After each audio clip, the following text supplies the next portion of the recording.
Hello दोस्तों, स्वागत है आपका कैरियर विल स्टडी में। आज मैं आपके लिए लेकर आई हूँ NCERT solution for class 9th पाठ 9 है सखियाँ एवं शबद क्षितिज भाग 1 हिंदी, जो कबीर जी का है। तो इसमें हमारे पास सबसे पहले है साखियाँ। ठीक है, साखियाँ में हमारे पास प्रश्न नंबर 1 है, मानसरोवर से कवि का क्या अभिप्राय है। तो उत्तर डालेंगे और लिखेंगे मानसरोवर से कवि का अभिप्राय हृदय रूपी तालाब से है जो हमारे मन में स्थित है। उसके बाद प्रश्न नंबर 2 है, कवि ने सच्चे प्रेमी की क्या कसौटी बताई है। तो उत्तर डालेंगे और लिखेंगे कवि के अनुसार सच्चे प्रेमी की कसौटी यह है कि उससे मिलने पर मन की सारी मलिनता नष्ट हो जाती है, पाप धुल जाते हैं और सद्भावनाएं जागृत हो जाती हैं। उसके बाद है अगला प्रश्न तीसरे दोहे में कवि ने किस प्रकार के ज्ञान को महत्व दिया है। तो उत्तर डालेंगे और लिखेंगे तीसरे दोहे में कवि ने अनुभव से प्राप्त ज्ञान को महत्व दिया है। उसके बाद प्रश्न नंबर 4 है, इस संसार में सच्चा संत कौन कहलाता है।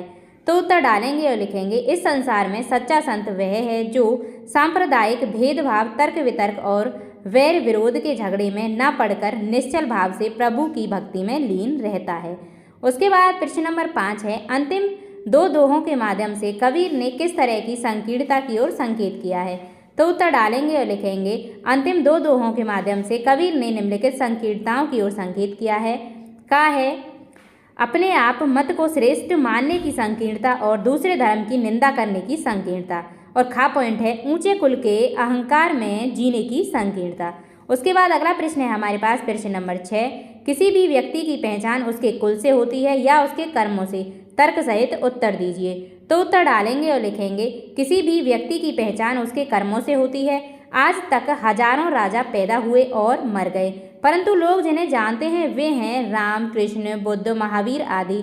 इन्हें इसलिए जाना गया क्योंकि ये केवल कुल से ऊंचे नहीं थे, बल्कि इन्होंने ऊंचे कर्म किए। इनके विपरीत कबीर, सूर, युलसी बहुत सामान्य घरों से थे। इन्हें बचपन में ठोकरें भी खानी पड़ी, परंतु फिर भी वे अपने श्रेष्ठ कर्मों के आधार पर संसार भर में प्रसिद्ध हो गए। इसलिए हम कह सकते हैं कि महत्व ऊंचे कर्मों का होता है, कुल का नहीं। अगला प्रश्न है हमारे पास प्रश्न नंबर 7, काव्य सौंदर्य स्पष्ट कीजिए। हस्ती चढ़िए ज्ञान को सहज दुचीला डारी, स्वान रूप संसार है भूकन दे झक मारी। तो उत्तर डालेंगे और लिखेंगे प्रस्तुत दोहे में कबीरदास जी ने ज्ञान को हाथी की उपमा तथा लोगों की प्रतिक्रिया को स्वान कुत्ते का भौंकना कहा है। यहाँ रूपक अलंकार का प्रयोग किया गया है, दोहा छंद का प्रयोग किया गया है, यहाँ सदुक्कड़ी भाषा का प्रयोग किया गया है, यहाँ शास्त्रीय ज्ञान का विरोध किया गया है तथा सहज ज्ञान को महत्व दिया गया है।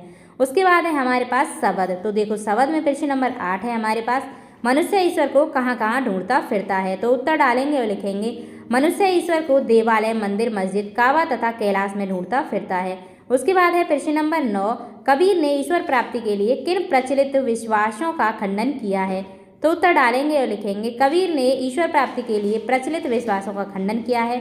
उनके अनुसार ईश्वर का मंदिर में है, ना मस्जिद में, ना काबा में है, ना कैलाश आदि तीर्थ में। वह ना कर्म करने से मिलता है, ना योग साधना से, ना वैरागी बनने से। ये सब ऊपरी दिखावे हैं, ढोंग हैं, इनमें मन लगाना व्यर्थ है। उसके बाद प्रश्न नंबर 10 है, कबीर ने ईश्वर को सब श्वासों की श्वास में क्यों कहा है।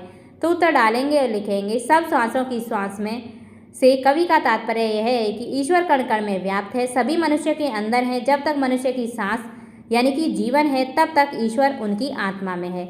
उसके बाद अगला प्रश्न है हमारे पास प्रश्न नंबर 11, कबीर ने ज्ञान के आगमन की तुलना सामान्य हवा से न कर आंधी से क्यों की।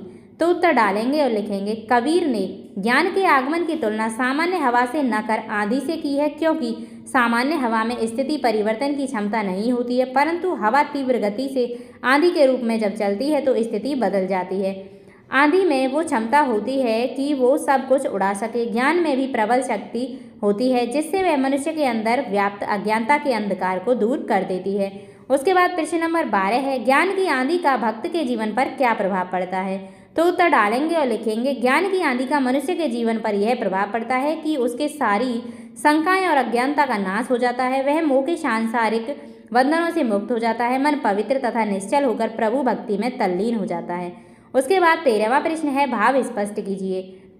का पॉइंट है हिति चित्त की द्वे थूनी गिरानी, मोह बलिंडा टूटा। और खा पॉइंट है आंधी पीछे जो जल बूठा प्रेम हरि जन भीना। तो देखो उत्तर डालेंगे और का पॉइंट को लिखेंगे हम पहले। यहाँ ज्ञान की आंधी के कारण मनुष्य के मन पड़े प्रभाव के फलस्वरूप मनुष्य के स्वार्थ रूपी दोनों खंभे टूट गए तथा मोही रूपी बल्ली भी गिर गई। इससे कामना रूपी छप्पर नीचे गिर गया। उसके मन की बुराइयां नष्ट हो गईं और उसका मन साफ हो गया। उसके बाद खा पॉइंट है ज्ञान रूपी आंधी के पश्चात भक्ति रूपी जल की वर्षा हुई जिसके प्रेम में हरि ने सब भक्त भीग गए, अर्थात ज्ञान की प्राप्ति के बाद मन शुद्ध हो जाता है। उसके बाद है हमारे पास रचना और अभिव्यक्ति। तो देखो रचना और अभिव्यक्ति में हमारे पास प्रश्न नंबर 14 है संकलित साखियों और पदों के आधार पर कबीर के धार्मिक और सांप्रदायिक सद्भाव संबंधी विचारों पर प्रकाश डालिए। तो देखो उत्तर डालेंगे और लिखेंगे कबीर ने अपने विचारों द्वारा जनमानस की आंखों पर धर्म तथा संप्रदाय के नाम पर खड़े पड़े पर्दे को खोलने का प्रयास किया है। उन्होंने हिंदू मुस्लिम एकता का समर्थन किया तथा धार्मिक कुप्रथाओं जैसे मूर्ति पूजा का विरोध किया है। ईश्वर मंदिर मस्जिद तथा गुरुद्वारे में नहीं होते बल्कि मनुष्य की आत्मा में व्याप्त हैं। कबीर ने हर एक मनुष्य को किसी एक मत संप्रदाय धर्म आदि में न पड़ने की सलाह दी है। ये सारी चीज़ें मनुष्य को राह से भटकाने तथा बंटवारे की ओर ले जाती हैं। अतः कबीर के अनुसार हमें इन सब चक्करों में नहीं पड़ना चाहिए। मनुष्य को चाहिए कि वह निष्काम तथा निश्चल भाव से प्रभु की आराधना करे। अगला प्रश्न है हमारे पास भाषा अध्ययन। 15वां प्रश्न है भाषा अध्ययन में निम्नलिखित शब्दों के तत्सम रूप लिखिए। पखा पखी, अनत, जोग, जुगति, बैराग, निरपक। तो उत्तर डालेंगे और लिखेंगे। प्रश्न उत्तर डाल के पॉइंट नंबर 1 लिखेंगे पखा पखी, पखा पखी को लिखेंगे पक्षु विपक्ष। और नंबर 2 पॉइंट है अनत यानी कि अन्यत्र। नंबर 3 है जोग यानी कि योग। नंबर 4 है जुगति, इसको लिखेंगे युगति। नंबर 5 है बैराग, तो इसका लिखेंगे वैराग्य। नंबर 6 है निरपक्ष यानी कि निष्पक्ष। इसी के साथ आपका ये चैप्टर समाप्त हो चुका है। उम्मीद करती हूँ वीडियो आपको पसंद आई होगी। अगर वीडियो अच्छी लगी हो तो वीडियो को लाइक करें और हमारे चैनल को सब्सक्राइब करें। मिलते हैं नेक्स्ट वीडियो में न्यू चैप्टर के साथ। धन्यवाद।